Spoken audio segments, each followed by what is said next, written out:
തിരുവനന്തപുരത്ത് നടന്ന ഒരു കുട്ടിയെ കിണറ്റിൽ എറിഞ്ഞു കൊന്ന സംഭവമുണ്ടല്ലോ, ആ സംഭവം വല്ലാതെ വഴിത്തിരിവുകൾ ഉണ്ടാവുകയാണ്.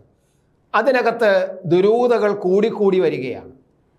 തട്ടിപ്പിൻ്റെ സംഭവങ്ങൾ അതിനകത്തുണ്ട്, കൊലപാതകമുണ്ട്, ദുർമന്ത്രവാദമുണ്ട്, അതുപോലെ തന്നെ അന്ധവിശ്വാസമുണ്ട്. എല്ലാം കൂടെ ഇഴഞ്ഞു ചേർന്ന ഒരു വല്ലാത്ത ഒരു സംഭവമാണ് തിരുവനന്തപുരത്ത് നടന്നിരിക്കുന്നതെന്നാണ് നമ്മൾ കാണുന്നത്. ഇത് കേരളത്തിൻ്റെ ഇപ്പോഴത്തെ ഒരു എന്തു പറയാം, ഒരു വർത്തമാനകാലത്തിൻ്റെ ഒരു സാക്ഷ്യപത്രമായിട്ട് വേണമെങ്കിൽ നമുക്ക് പറയാം. കാരണം കേരളം അത്തരത്തിലൊരു നാടായി മാറിക്കൊണ്ടിരിക്കുന്നു.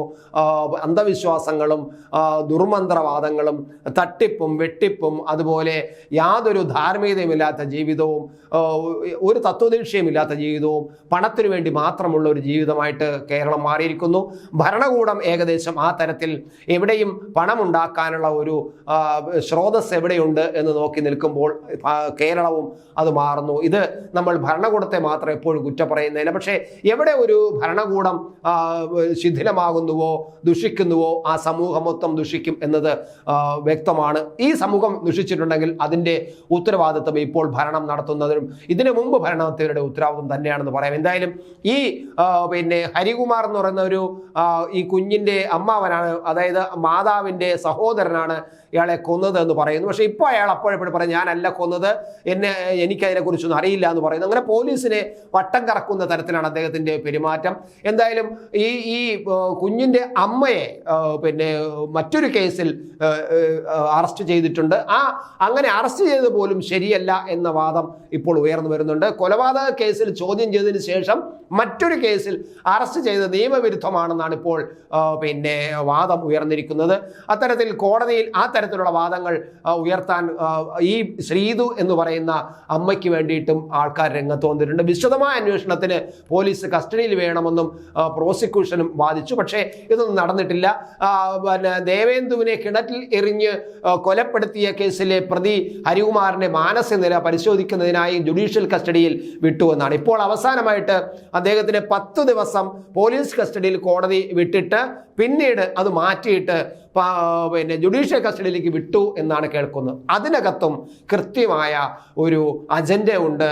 ഇവരുടെ എല്ലാം രക്ഷിക്കാൻ വേണ്ടിയിട്ടുള്ള ഇതിൻ്റെ പിന്നിൽ പ്രവർത്തിക്കുന്ന വലിയൊരു ശക്തിയുടെ സ്വാധീനവും അല്ലെങ്കിൽ അവരുടെ പരിശ്രമവും ഇതിനകത്തുണ്ട്. നിയമപരമായി നിയമത്തിൻ്റെ ചില പഴുതുകൾ ഉപയോഗിച്ചുകൊണ്ട് ഈ കേസിനെ അട്ടിമറിച്ച് ഒന്നുമല്ലാതാക്കാനുള്ള ശ്രമങ്ങൾ, കാരണം ഇതിൻ്റെ പിന്നിൽ തട്ടിപ്പ് ധാരാളമുണ്ട്.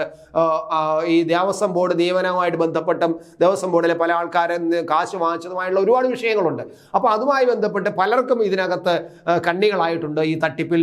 ആ കണ്ണികളായവരെല്ലാം ഇതിൽ പെടാതിരിക്കാൻ വേണ്ടിയിട്ട് ഈ പ്രധാനമായിട്ടും ഈ ശ്രീതുവിനെയും ഹരികുമാറിനെ രക്ഷിച്ചെടുക്കാനുള്ള ശ്രമം അണിയറയിൽ നടക്കുന്നുണ്ട് എന്നാണ് അറിയുന്നത്. അതുകൊണ്ടാണ് ഈ സഹോദരിയെയും ഒരുമിച്ചിരുത്തി ചോദ്യം ചെയ്യാൻ വേണ്ടിയിട്ടാണ് പോലീസ് കസ്റ്റഡിയിൽ ഈ ഹരികുമാറിനെയും രണ്ടുപേരെയും ആവശ്യപ്പെട്ടത്. പക്ഷേ അത് ഇപ്പോൾ അങ്ങനെ കോടതി അനുവദിക്കുകയും ചെയ്തു. അപ്പോഴാണ് കോടതിയോട് ഇങ്ങനെ ചെയ്യാൻ പാടില്ല, ജുഡീഷ്യൽ കസ്റ്റഡിയിൽ വിട്ട് അത് ശരിയായില്ല, അവന് മാനസിക പ്രശ്നമുണ്ട്, ഇങ്ങനെ മാനസിക പ്രശ്നമുള്ള ഒരാളിനെ, ഗുരുതരമായി നിൽക്കുന്ന ഒരാളിനെ ഇങ്ങനെ പോലീസ് കസ്റ്റഡിയിൽ വിട്ട് വീണ്ടും ചോദ്യം ചെയ്യുന്നത് അയാളുടെ മാനസിക പ്രശ്നം അധികരിക്കുകയുള്ളൂ, കൂടുകയുള്ളൂ, അയാൾ കൂടുതൽ വഷളാവുകയുള്ളൂ, അതുകൊണ്ട് അത് പാടില്ല എന്ന് പറയുകയും അങ്ങനെ കോടതി വീണ്ടും ജുഡീഷ്യൽ കസ്റ്റഡിയിലേക്ക് വിട്ടുകയും ചെയ്തിരിക്കുന്നു. എന്തായാലും ഈ കുറച്ച് ദിവസം ജയിൽ അധികൃതർ റിപ്പോർട്ട് 2 ദിവസത്തെ നിരീക്ഷണത്തിന് ശേഷം ജയിൽ അധികൃതർ റിപ്പോർട്ട് നൽകണമെന്നാണ് ഇപ്പോൾ കോടതി പറഞ്ഞിരിക്കുന്നത്. എന്തായാലും നെയ്യാറ്റിൻകര കോടതിയുടെ നിർദ്ദേശം അങ്ങനെയാണ്. അതായത് നിങ്ങളൊരു കാര്യം ചെയ്യൂ, എന്നാൽ ജുഡീഷ്യൽ കസ്റ്റഡിയിൽ ഇരുന്നോട്ടെ, പക്ഷേ ജയില് കൃത്യമായിട്ട് അയാളെ പരിശോധിക്കുകയൊക്കെ വേണം എന്നതാണ്. എന്തായാലും കോടതി ഹരികുമാറിനെ ഈ മാസം 10 വരെയാണ് പോലീസ് കസ്റ്റഡിയിൽ വിട്ടിരുന്നത്. കഴിഞ്ഞ ദിവസമാണ് ഒരു ഉത്തരവ് വന്നത്. എന്നാൽ പ്രതിക്ക് മാനസിക പ്രശ്നമുണ്ടെന്നും കസ്റ്റഡിയിൽ വിടരുതെന്നും ലീഗൽ സർവീസ് അതോറിറ്റി അഭിഭാഷക രംഗത്ത് വരികയും അങ്ങനെയാണ് ഇയാളെ ജയിലിലേക്ക് തന്നെ തിരിച്ചയക്കാൻ വന്നിരിക്കുന്നത്. എന്തായാലും ഈ കേസ് വല്ലാതെ വഴിത്തിരിവിലേക്ക് പോവുകയാണ്.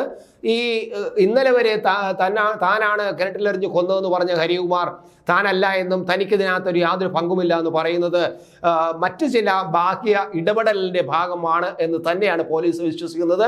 പോലീസിൻ്റെയും മെഡിക്കൽ കോളേജ് ഡോക്ടർമാരുടെയും നിരീക്ഷണത്തിൽ ഇദ്ദേഹത്തിന് മാനസിക പ്രശ്നത്തിന് യാതൊന്നും കുഴപ്പമില്ല എന്നാണ് കണ്ടെത്തിയിരിക്കുന്നത്. പക്ഷേ ഉണ്ട് എന്ന് കോടതിയിൽ വക്കീലന്മാർ വാദിക്കുമ്പോൾ കോടതി അയാളെ നിരീക്ഷിക്കാൻ ജയിലിലേക്ക് വിട്ടതാണ്. എന്തായാലും ഈ പിന്നെ ശ്രീതു എന്ന് പറയുന്ന അമ്മ ദേവസ്വം ബോർഡിൽ ഡ്രൈവർ ജോലിയുടെ നിയമന ഉത്തരവ് നൽകി ബാലരാമപുരം നെല്ലിവിള സ്വദേശിയായ ജെ ഷിജുവിൽ നിന്ന് 10 ലക്ഷം രൂപ വാങ്ങി കബളിപ്പിച്ച ഒരു വ്യക്തിയാണ്.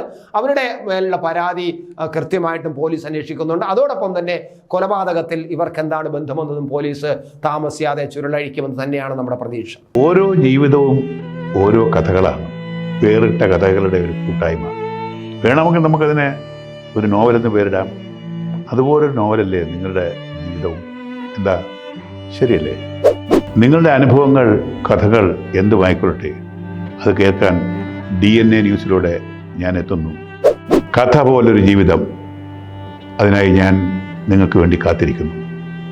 നമുക്ക് ഒന്നിച്ച് കാണാം, കുറേ കാര്യങ്ങൾ സംസാരിക്കാം, വേദനകൾ പങ്കിടാം. നിങ്ങളുടെ വിഷയങ്ങൾ, അനുഭവങ്ങൾ അത് ഞങ്ങളെ അറിയിക്കേണ്ട വിലാസം താഴെ കൊടുക്കുന്നു.